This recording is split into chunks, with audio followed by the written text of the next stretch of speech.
नमस्कार, मैं अनिल शर्मा आपका एक बार फिर से स्वागत करता हूं अपने YouTube channel commerce by Pathak sir में। आज मैं आपके सामने जो टॉपिक लेकर आया हूं चेंज इन शेयरिंग रेशो में सेकंड टॉपिक है, जो कि बहुत इंपॉर्टेंट टॉपिक है। ये कंटिन्यू करेगा हमारा आगे वाले चैप्टर्स में, एडमिशंस और रिटायरमेंट में भी। तो इसकी बेस यहीं से बना के चलना बहुत जरूरी है। आज मैं इसकी थ्योरी के बारे में थोड़ा सा बताएंगे। आप जैसा देख रहे हो लिखा हुआ बोर्ड पे है गुडविल, तो जी आपने सही पहचाना कि आज का जो हमारा टॉपिक रहने वाला है वो गुडविल रहने वाला है। क्या होती है गुडविल, ये मैं आपको आज डिटेल में बताऊंगा। गुडविल का टॉपिक हम आज डिटेल में करेंगे। सबसे पहला क्वेश्चन है, गुडविल होती क्या है? What is goodwill? गुडविल क्या होती है? गुडविल जो है वो फर्म की रेपुटेशन है। फर्म को लोग कितना जानते हैं, फर्म कितनी प्रसिद्ध है, ठीक है, वो क्या होती है? गुडविल होती है। तो अगर आपसे सिंपली कोई गुडविल पूछता है तो आप कह सकते हो कि goodwill is reputation of the firm. ठीक है बात, क्योंकि जितनी ज्यादा गुडविल होगी, जितनी ज्यादा रेपुटेशन होगी, उतनी ज्यादा लोगों के अंदर वो फर्म बसती है और उतने ज्यादा लोग उस फर्म पे जाने की कोशिश करते हैं और उसकी सेल बढ़ती है। यानी गुडविल का डायरेक्ट रिलेशन सेल के साथ होता है। अगर आपकी सेल बहुत ज्यादा है तो आपकी गुडविल भी हाई है, अगर सेल कम है तो आपकी गुडविल भी क्या होगी? लो होगी, क्योंकि आपकी रेपुटेशन क्या है? कम है। समझ में आ गई? सिंपली मीनिंग गुडविल का क्या है और कुछ नहीं कि गुडविल क्या है? Reputation of the firm. ठीक है ना बात? गुडविल क्या है? Reputation of the firm. ठीक हो गई बात? तो आगे बात करते हैं डेफिनेशन में क्या लिखोगे जी। अगर मान लीजिए इसकी डेफिनेशन आपके पास आती है, खासकर हरियाणा बोर्ड के स्टूडेंट्स में थ्योरी आ जाती है, तो वो डेफिनेशन में क्या लिखेंगे? गुडविल क्या है? Is just a probability. Goodwill क्या है? जस्ट अ पॉसिबिलिटी, केवल ये संभावना है that old customer will resort to old place. पुराने कस्टमर पुराने स्थान को चुनते हैं। क्यों चुनते हैं? क्योंकि वो उनके लिए क्या है? प्रसिद्ध है, फेमस है, रेपुटेड है। ठीक है, आपने ये लिखना है। अगर डेफिनेशन आती है तो आप ये लिख सकते हो। बहुत आसान डेफिनेशन आपके लिए ढूंढ के लाया हूं। क्या है कि goodwill is just a possibility that old customer resort to old place. Goodwill यही संभावना है कि पुराने कस्टमर अपने पुराने स्थान को ही क्या करते हैं? चुनते हैं। उसके बाद नेक्स्ट जो टॉपिक है हमारा वो है nature of goodwill. Nature of goodwill जल्दी से मैं बता देता हूँ। बहुत आसान टॉपिक है आज का। ये जो थ्योरी पोर्शन है इसका बहुत आसान है। नेचर ऑफ गुडविल, सबसे पहली चीज इनटेंजिबल एसेट। गुडविल क्या होती है? इनटेंजिबल एसेट्स होती है, अदृश्य संपत्ति होती है। एक ऐसी एसेट जिसको आप देख नहीं सकते, जिसको आप छू नहीं सकते, वो तो केवल फील की जा सकती है कि कोई पर्टिकुलर फर्म कितनी रेपुटेड है, उसकी कितनी ज्यादा क्या है? प्रसिद्धि है। इसी बात से आप पहचान सकते हो कि वो फर्म की गुडविल क्या है? हाई है। अगर उस दुकान की प्रसिद्धि ज्यादा नहीं है, रेपुटेशन ज्यादा नहीं है, तो आप पहचान लोगे कि उसकी गुडविल क्या है? कम है। ठीक है बात? तो आप क्या कह सकते हो? इंटेंजिबल एसेट, जिसको आप देख नहीं सकते हो, जिसको आप क्या नहीं कर सकते हो? देख नहीं सकते हो। सेकंड हम कह सकते हैं वैल्यूएबल एसेट्स। ऐसा नहीं है कि ये देख नहीं सकते तो इसकी कोई वैल्यू नहीं है, इसकी वैल्यू बहुत है। इसकी ये मूल्यवान संपत्ति है। ये एक ऐसी संपत्ति है जिसके कारण आपको लाखों रुपए का फायदा हो सकता है। ठीक है बात? और ये अगर आपकी गुडविल खराब है, इमेज खराब है, तो आपको लॉस भी हो सकता है। ठीक है, तो वैल्यू, इसकी गुडविल की क्या है? वैल्यू लगाई जाती है। गुडविल की क्या लगाई जाती है? वैल्यू लगाई जाती है। कैसे लगाई जाएंगे आइए आपको समझाते हैं। सपोज करो एक बिजनेस है जिसको क्या किया जाता है? सेल किया जाना है। एक बिजनेस है जिसको क्या किया जाना है? सेल किया जाना है, जिसको बेचा जाना है। उम्मीद करते एक दुकान है, दिस इज द शॉप। इस शॉप की वैल्यू है 10 लाख रुपए और इसके अंदर जो गुड्स अवेलेबल है वो कितनी हो गई? 5 लाख की। यानी कि इस शॉप की वैल्यू कितनी होनी चाहिए? 15 लाख रुपए होनी चाहिए। लेकिन अगर आप कहो कि ये 15 लाख रुपए में, इस 15 लाख रुपए में ये शॉप आप खरीद पाओगे, तो आप गलत होगे। ये डिपेंड करेगा कि इस बिजनेस को कितने अच्छे से रेपुटेशन। अगर ये परेशान है, इसका बिजनेस चल ही नहीं रहा, दुखी है, तो इसको कहोगे 12 लाख ले, 12 लाख में लेके भाग जाएगा, क्योंकि गुडविल है ही नहीं, है ना। और अगर बहुत रेपुटेड है तो ये 15 लाख में नहीं बेचेगा, क्योंकि उसको क्या हो रही है, फायदा हो रहा है वहां से, उसके प्रॉफिट ज्यादा, उसकी सेल ज्यादा है, तो वो आपको 20, 25, 30, 35, 40, 50 लाख तक भी वो बेच सकता है। वो डिपेंड करता है कि उसकी रेपुटेशन कितनी ज्यादा है। तो we can say that goodwill is valuable asset. Goodwill क्या है, एक वैल्यूएबल एसेट है, एक मूल्यवान संपत्ति है। ठीक हो गई बात, क्लियर हो गई। तो तीसरा जो पॉइंट है कि इट हेल्प्स अस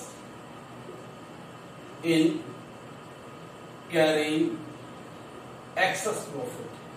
ज्यादा प्रॉफिट कमाने में हमारे को क्या कर देती है, सहायता देती है। जितनी ज्यादा गुडविल होगी उतना ज्यादा हमारा क्या होगा, सेल होगी, और सेल से क्या बढ़ेगा, प्रॉफिट बढ़ेगा। उसके बाद क्या करेंगे चौथे पॉइंट में, इट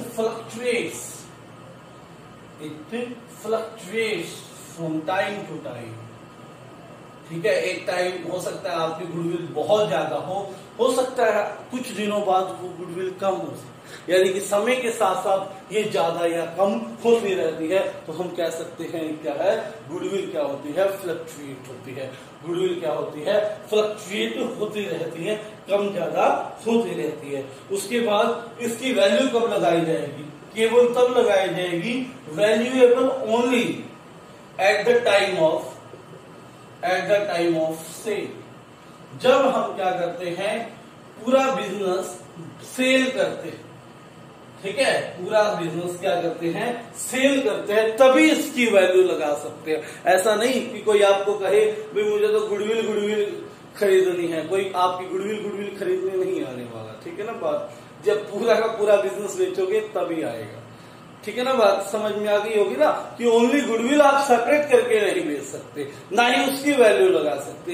ये केवल तभी वैल्यूएबल है जब क्या हो, पूरा बिजनेस क्या करना हो, आपने सेल करना हो, बेचना हो। ठीक हो गई बात, क्लियर हो गई, मेरे हिसाब से आपको समझ में आ गई होगी।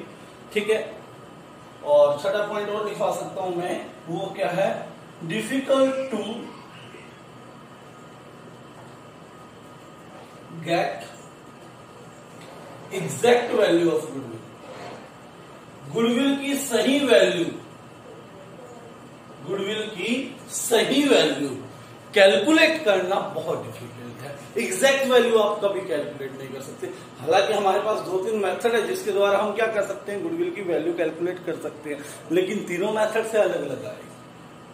ठीक है, इसलिए गुडविल को हम कह सकते हैं कि ये एग्जैक्ट वैल्यू गुडविल की हम कभी भी क्या नहीं कर सकते, कैलकुलेट नहीं कर सकते। वो हमारे लिए क्या है, मुश्किल है। समझ में आ गई, नेचर ऑफ गुडविल शायद आपको समझ में आ गया होगा। उसके बाद आगे चलते हैं नेक्स्ट, बहुत आसान सा टॉपिक है ये गुडविल के बारे में, आप सभी जानते हैं। मैंने क्या क्या करवाया आपको 6 के 6 पॉइंट बता देता हूँ एक बार जल्दी से। पहला क्या था, गुडविल इंटेंजिबल एसेट है। दूसरा मैंने क्या, वैल्यूएबल एसेट है, इसकी वैल्यू होती है। तीसरा मैंने बताया इट फ्लक्चुएट्स, ये अप एंड डाउन होती रहती है। चौथा, इसकी एग्जैक्ट वैल्यू निकालना मुश्किल है, इसको आप सही कैलकुलेट नहीं कर सकते। ठीक है बात। उसके बाद क्या कर सकते, ये हमारे लिए हेल्पफुल है ज्यादा प्रॉफिट कमाने में। ठीक हो गई बात। ये तभी वैल्यूएबल है जब क्या कर सके हम, पूरे बिजनेस को सेल करना हो, पूरे कंप्लीट बिजनेस को सेल करना हो। उसके बाद क्या है, factors affecting goodwill. Factors affecting goodwill, वो कौन से फैक्टर हैं जो गुडविल को इम्पैक्ट करते हैं, जो गुडविल को क्या करते हैं, प्रभावित करते हैं, इम्पैक्ट डालते हैं गुडविल पे। सबसे पहले बात है कि लोकेशन क्या है बिजनेस की, favourable location of the business का स्थान बहुत इंपॉर्टेंट है। जितना बिजनेस का स्थान अच्छा होगा, ठीक है, उतना ही क्या है, ये गुडविल ज्यादा होगी। जैसे एग्जाम्पल के तौर पे अगर बुक डिपो किसी स्कूल या कॉलेज के पास है तो उसकी वैल्यू क्या होती है, ज्यादा होती है, उसको पहचानना आसान हो जाता है, उसकी गुडविल क्या होती है, ज्यादा होती है। ठीक है, यदि वो किसी इंडस्ट्रियल एरिया में खोल दिया जाए तो शायद कोई उसको जानता भी नहीं होगा और उसकी सेल भी क्या होगी, बिल्कुल ना के बराबर होगी। तो फेवरेबल बिजनेस, जितना अच्छा स्थान हो जहां पर कस्टमर अप्रोच कर सके, ऐसे स्थान पर बिजनेस होगा तो आपकी गुडविल क्या रहेगी, बहुत अच्छी रहेगी, गुडविल रेज होगी। दूसरी बात है एफिशिएंसी ऑफ मैनेजमेंट। दूसरी जो बात हमने बताई कि एफिशिएंसी ऑफ मैनेजमेंट, मैनेजमेंट कितनी एफिशिएंट है। अगर बिजनेस को मैनेज करने वाले जो मैनेजर्स हैं वो एफिशिएंट है, वो योग्य है, तो वो कस्टमर के साथ डील करेंगे बहुत अच्छे से और बड़े मीठे बोलेंगे। कस्टमर भी उनको लाइक करेगा कि हाँ वो बंदा बहुत अच्छा है, बहुत आदर सत्कार करता है, मेरा जाने पर बहुत अच्छे से बात करता है। ठीक है, तो अगर मैनेजर्स में मैनेजरियल टैक्स हैं, वो कस्टमर को अपने साथ जोड़ने के टैक्स रखते हैं, जितनी ज्यादा मैनेजर्स की एफिशिएंसी होगी उतनी ज्यादा फर्म की क्या मिलेगी, आपको गुडविल मिलेगी। अगर मैनेजर्स अच्छा नहीं बोलते, अगर मैनेजर्स के अंदर स्किल्स नहीं है, बात करने का उनको पता नहीं है, तो हम क्या कहेंगे कि मैं उस बिजनेस की गुडविल क्या मिलेगी, आपको हमेशा कम मिलेगी। तीसरी बात करते हैं लॉन्गेबिलिटी ऑफ बिजनेस। बिजनेस कितना पुराना है, आपको लगभग पता होगा, जितना बिजनेस पुराना होता जाएगा उतने ज्यादा कस्टमर उसके पास जुड़ते जाएंगे, उसके साथ जुड़ते जाएंगे। अब जब बिजनेस जितना ज्यादा पुराना है, लोग उतने ज्यादा उस बिजनेस को जानते हैं, इसका मतलब उसकी रेपुटेशन ज्यादा है। ठीक है, अगर बिजनेस थोड़े समय से खुला है तो उसकी रेपुटेशन क्या होगी, कम होगी। ठीक हो गई बात। उसके बाद फोर्थ, नेचर ऑफ गुड्स। वो बिजनेस किस तरह की गुड्स में डील करता है। अगर ऐसी गुड्स हैं जिसमें कस्टमर को दूसरे तीसरे दिन जाना ही पड़ता है, नॉर्मल यूज की चीज है, तो उस बिजनेस को ज्यादा लोग पहचानेंगे। अगर ऐसी है जिसको आपको कभी कभी जाने की जरूरत पड़े, ऐसी चीज बेच रहा है जिसमें ज्यादा आपका कस्टमर अट्रैक्टिंग पॉइंट नहीं होता, तो ऐसे बिजनेस की गुडविल क्या होगी, ज्यादा नहीं हो सकती। समझ में आ गई होगी बात मेरे हिसाब से आपको ये। उसके बाद पोजीशन ऑफ लाइसेंस। यदि उस बिजनेस का गुडविल ज्यादा होगी जो प्रॉपर लाइसेंस के साथ चले। ठीक है, जैसे मेडिकल स्टोर्स के लिए एक स्पेशल टाइप का लाइसेंस होता है। ठीक है, उसके लिए लाइसेंस ही लगा लीजिए, जो वो डिग्री है करनी होती है। डॉक्टर्स एक डिग्री करते हैं मेडिकल के लिए, जो मेडिकल स्टोर खोलते हैं उसको बोलते हैं डी फार्मा। डी फार्मा करनी कंपलसरी है, डिप्लोमा करना कंपलसरी है, उसके बिना नहीं खोल सकते। इस तरह की अगर वो पोजेस करता है तो उसकी गुडविल ज्यादा होगी। ऐसे ही हम बात करें कि कुछ बिजनेसेस के लिए लाइसेंस लेने की आवश्यकता होती है, जैसे पटाखा फैक्ट्री है, तो उसके लिए क्या होगी, लाइसेंस की आवश्यकता होगी। अगर जिस फैक्ट्री के पास लाइसेंस होगी उसकी गुडविल ज्यादा होगी, क्योंकि लोगों को पता होगा कि ये लीगल काम कर रहा है, इसके पास इस चीज को करने का, इस बिजनेस को करने का लाइसेंस है। अगर लाइसेंस नहीं होगा तो वो ज्यादा लोगों तक अप्रोचेबल नहीं होगा। समझ में आ गई है बात। उसके बाद risk involve. 6 point, risk involve. जितना ज्यादा रिस्क होगा जिस बिजनेस में, उतना ज्यादा उसकी गुडविल होगी। अगर रिस्क कम होगा तो गुडविल क्या होगी, कम होगी। ठीक है, प्रॉफिट्स के ट्रेंड कैसे हैं, ट्रेंड ऑफ प्रॉफिट। यदि प्रॉफिट आपके पिछले सालों में बढ़ रहे हैं तो आपकी गुडविल क्या होगी, ज्यादा होगी। अगर प्रॉफिट्स आपके कम हो रहे हैं, यानी कि कभी बढ़ जाते हैं कभी कम हो जाते हैं, तो आपकी गुडविल ज्यादा नहीं होगी। तो ये कुछ पॉइंट्स थे जो फैक्टर्स अफेक्टिंग गुडविल के थे। उसके बाद प्रैक्टिकल पोर्शन स्टार्ट करना है हमने गुडविल का। गुडविल निकालने आनी चाहिए, ये एक बेसिकल समझ के लिए मैंने आपको गुडविल की जो है थ्योरी करवाई। अब गुडविल के बारे में मैं बता दूं, गुडविल कितनी टाइप की होती है। ठीक है, क्लासिफिकेशन ऑफ गुडविल हम कर रहे हैं नेक्स्ट। क्लासिफिकेशन ऑफ गुडविल, कितने टाइप की है गुडविल, ये मैं आपको बता दूं। पहली बात गुडविल आपकी कितने टाइप की है? 2 टाइप की। Number 1 self generated goodwill. Self generated goodwill कैसी गुडविल? जो आपने खुद जनरेट की है, स्वयं निर्माण की है। और दूसरी जो है आपकी वो है परचेज गुडविल, जो आपने क्या की है? खरीदी है। ठीक है, ये क्या होती है? Self generated goodwill. दूसरी क्या होती है? परचेज गुडविल, जो हमने परचेज की है। ठीक है, गुडविल का अकाउंटिंग स्टैंडर्ड 26 और इंडियन अकाउंटिंग स्टैंडर्ड 38 के में इसके बारे में कंप्लीट लिखा हुआ। आपको याद होना चाहिए कि गुडविल का जो अकाउंटिंग स्टैंडर्ड किसमें मेंशन है? 26 में मेंशन है। ठीक है बात, ये बात आपको लीगल तौर पर याद होनी चाहिए। सेल्फ जनरेटेड गुडविल और परचेज गुडविल 2 तरह की गुडविल है, याद रखना। सेल्फ जनरेटेड गुडविल और purchase goodwill. Self generated goodwill जो है इसको बैलेंस शीट में शो नहीं करते। ठीक है, याद, ये बात बहुत इंपॉर्टेंट है आपको प्रैक्टिकल सोल्व करने के लिए कि इसको बैलेंस शीट में शो नहीं करते, बैलेंस शीट में इसको नहीं दिखाते। यानी कि जब बैलेंस शीट बनाएंगे तो उसमें अगर गुडविल लिखी हुई है तो उसमें सेल्फ जनरेटेड गुडविल नहीं होगी। वो कहां, कौन सी होगी? Purchase goodwill. इसको कहां दिखाएंगे? परचेज को बैलेंस शीट में शो करेंगे। ये कहां मिलती है आपको? बैलेंस शीट में मिलती है। इसको आप बैलेंस शीट में क्या करेंगे? शो करेंगे। ठीक है, बात समझ में आ गई।